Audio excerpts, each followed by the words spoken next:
da se može ući ovdje. Kom broj? Molim? Kom broj? Da, dobro. Da. Može.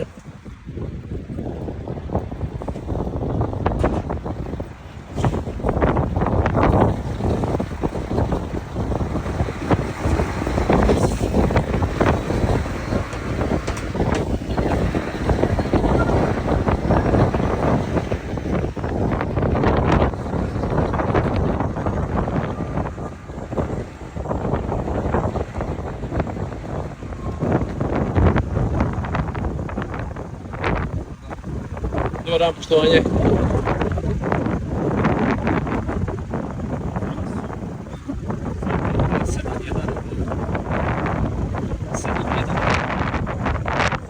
To je vozilo koje već mjesecima navozi miješani komunalni otpad, iako je deponirana biti za taj isti otpad.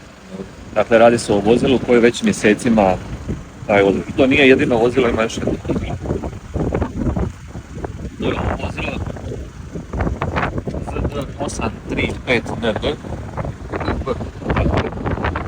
To je vozilo koje jedno, znači radi u popodnevnim satima između 3 i 9, ponedjeljkom, srijedom i petkom voze jednu turu, dok utorkom i četvrtkom voze dvije ture.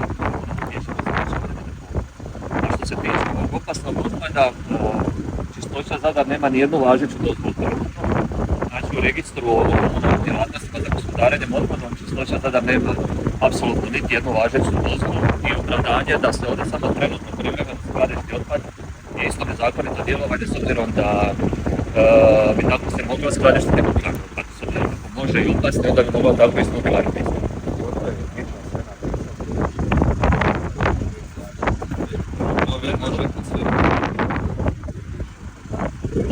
Jeste vi utvrdili da se tamo nalazi? Opasno, radi se o živi, radi se o živi olovu i kandiji koja je opasna po zdravlje ljudi i ukoliko takav otpad uđe u vodu, može biti opasan po zdravlje. Sve će biti napisano, znači ničega, neće će moći podići. Dakle, vi ste utvrdili da se otpad nalazi?